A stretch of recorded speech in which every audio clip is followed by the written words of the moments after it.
Ga wasu fina-finan Indiya na Hausa na musamman daga kamfanin Sultan, babban minista, sai kuma shari'a na gaba, kuma damben fansa, sanan da akwai mai lasisi, sai kuma gagararre na gaba, kuma zakaran tsere. Mu je zuwa Sultan. Kada in cika ku da surutu, domin samun waɗannan ƙasatattun fina-finan Indiya na Hausa kai tsaye ka suburbuɗe su, ka sambaɗe su, ka saukar da su akan wayarka kai tsaye ba tare da ka ɓata kanka lokaci ba ko kuma ka sha wuya.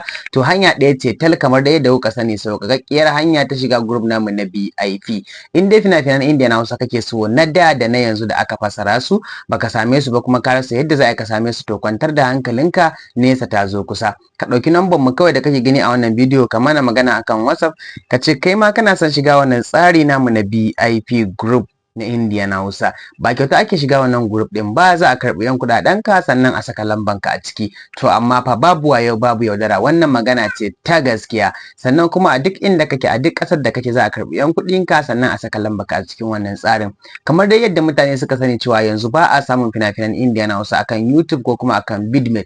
To dole sai kana cikin wannan group namu na VIP. A nan ne kawai zaka dinga kodumo da fina-finan Indiya na Hausa, kuma na kowanne kamfani da kasan suna fassara fina-finan Indiya na Hausa, kamar su Algaita, Sultan, Yusuf Zamani, Mega, Dilop, Fikira, Al-Hussein da ma dai sauransu.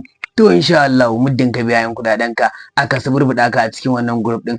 To har ma fina-finan da aka fasara su a baya can aka sake su baka same su ba, da zaran ka shiga group din zaka gan su barkatai. Sai dai ka dinga zabar wanda kake so kana saukarwa akan wayarka. Sannan kuma zaka dinga kallon duk wanda kake so a cikin group din idan baka buƙatar ka saukar.